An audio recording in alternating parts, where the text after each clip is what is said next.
بسم اللہ الرحمن الرحیم۔ عورت کی مکاری۔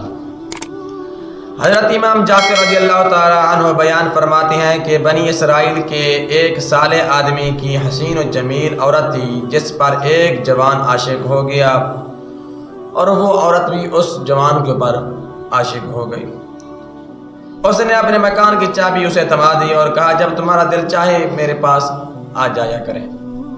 خاوند کو محسوس ہوا تو وہ اپنی بیوی سے ایک روز کہنے لگا مجھے تمہاری حالت اچھی معلوم نہیں ہوتی، لہٰذا تم اپنی پاک دامنی کے لیے قسم اٹھاؤ۔ اس نے کہا میں تیار ہوں۔ جب خاوند جا چکا تو وہ اس کے پاس وہ جوان آیا۔ عورت نے سارا ماجرا اسے کہہ دیا، سنا دیا۔ آدمی نے کہا پھر اس سے بچاؤ کی کیا صورت ہے؟ وہ کہنے لگی گدھے کو کرائے پر چلانے والوں کا حلیہ بنانے اور شہر کے دروازے پر کھڑے ہو جاؤ۔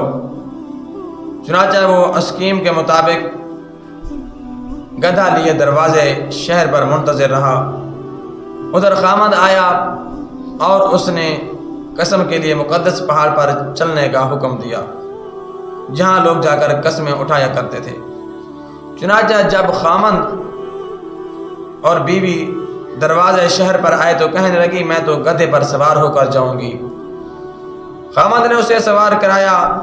جب پہاڑ پر گئے تو اس نے اپنے آپ کو گدھے سے ایسی طرح گرایا کہ اس کا بدن ننگا ہو گیا۔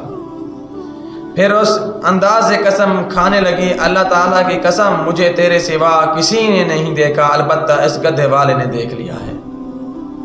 یعنی کہ ایک چال اس کی مکاری، صرف اسی لیے اس نے گدھا کرایا تاکہ میں اپنے مکر و فریب میں کامیاب ہو سکوں۔ پھر جب وہ گری اس کا بدن ننگا ہوا تو اس نے پھر اس انداز سے قسم اٹھائی کہ اللہ کی قسم مجھے تیرے سوا کسی نے نہیں دیکھا، البتہ اس گدھے والے نے دیکھ لیا ہے۔ اس جھوٹی قسم پر پہاڑ لرزنے لگا اور ان کی مکاریاں ایسی ہیں کہ جن سے پہاڑ بھی لرز جاتے ہیں۔